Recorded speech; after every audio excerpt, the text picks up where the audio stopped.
बोलिए विष्णु भगवान लक्ष्मी माता की जय। मैं आप सभी को ये बताना चाहती हूँ कि हमारे 2 चैनल और भी हैं। मधुर भजन और आरती के लिए मन राखियो और डेली जनरल नॉलेज के क्वेश्चंस के लिए लर्निंग बाय डूइंग।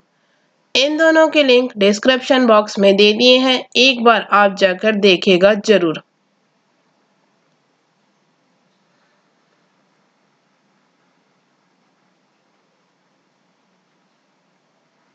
आज मैं पोष कृष्ण पक्ष की एकादशी सफला एकादशी व्रत कथा सुनाती हूँ। अगर आपको अच्छी लगे तो लाइक, शेयर, सब्सक्राइब जरूर कीजिएगा।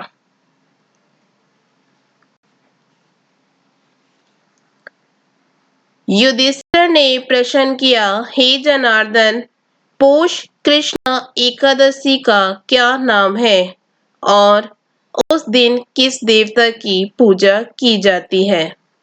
भगवान कहने लगे कि हे धर्मराज, मैं तुम्हारे स्नेह के कारण तुमसे कहता हूँ कि एकादशी व्रत के अतिरिक्त मैं अधिक से अधिक दक्षिणा पाने वाले यज्ञ से भी प्रसन्न नहीं होता। अतः इसे अत्यंत भक्ति और श्रद्धा से युक्त होकर करे। हे राजन, अब द्वादशी युक्त पोष कृष्णा एकादशी का महात्म्य सुनो।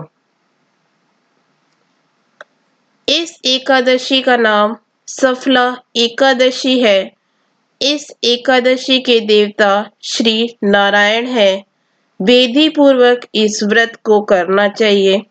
जिस प्रकार नागों में शेष नाग, पक्षियों में गरुड़, सब ग्रहों में चंद्रमा, यज्ञों में अश्वमेघ और देवताओं में भगवान विष्णु श्रेष्ठ है, उसी तरह सब व्रतों में एकादशी का व्रत श्रेष्ठ है।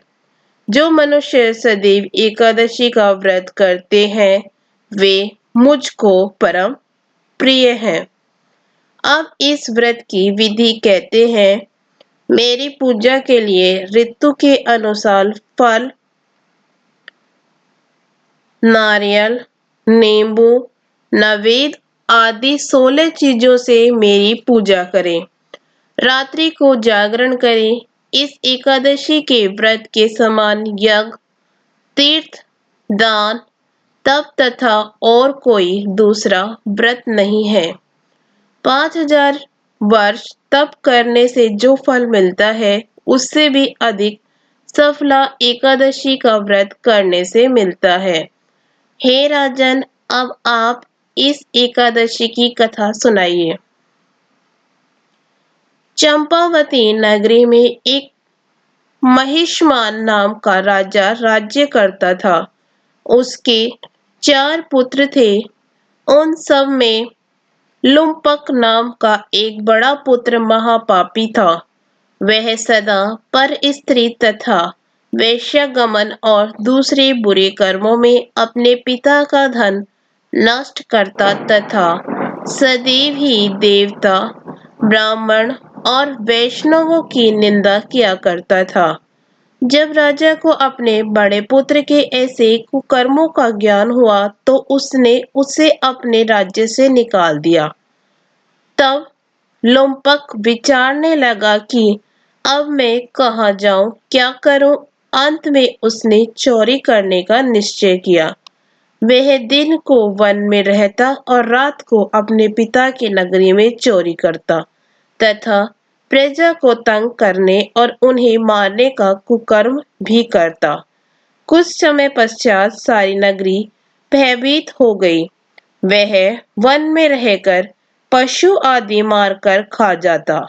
जनता के लोग और राज्य कर्मचारी उसको इन कुकर्मों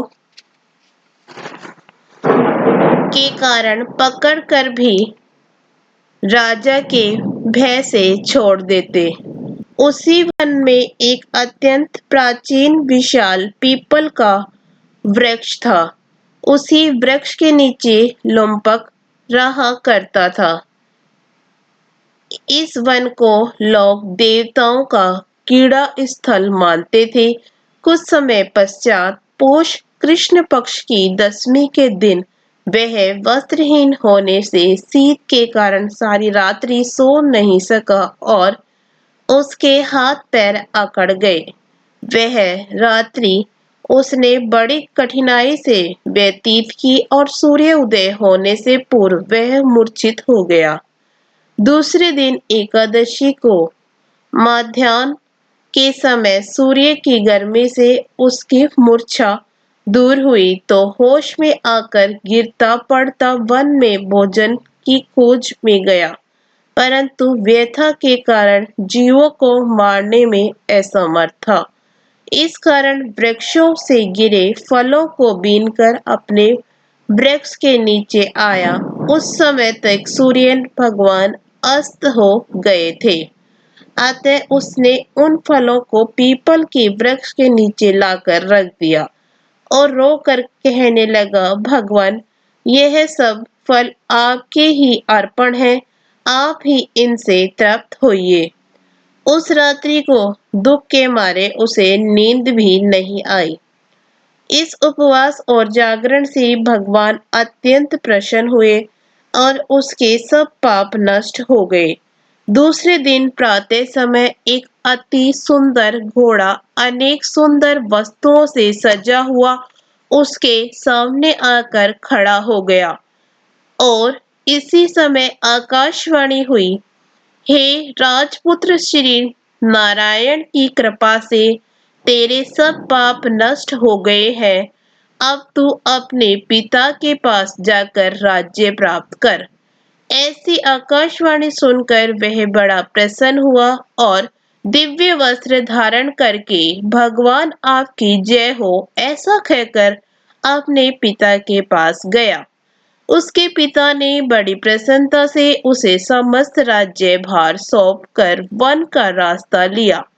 अब लुम्पक शास्त्र अनुसार राज्य करने लगा। उसके स्त्री पुत्र सहित सारा कुटुंब ही नारायण का परम भक्त हो गया तथा वृद्ध होने पर वह भी अपने पुत्र को राज्य का कार्य सौंपकर तपस्या करने के लिए वन में चला गया और अंत में बैकुंठ को प्राप्त हुआ। अतः जो मनुष्य भक्ति पूर्वक सफला एकादशी का व्रत करते हैं उनको अंत में मुक्ति मिलती है। जो मनुष्य इस सफला एकादशी का व्रत नहीं करते वे पूंछ और सींगों रहित पशु के समान है। इस सफला एकादशी के महात्म्य के पढ़ने अथवा श्रवण करने से मनुष्य को अश्वमेध यज्ञ का फल प्राप्त होता है। इसके साथ ही सफला एकादशी व्रत की कथा समाप्त हुई।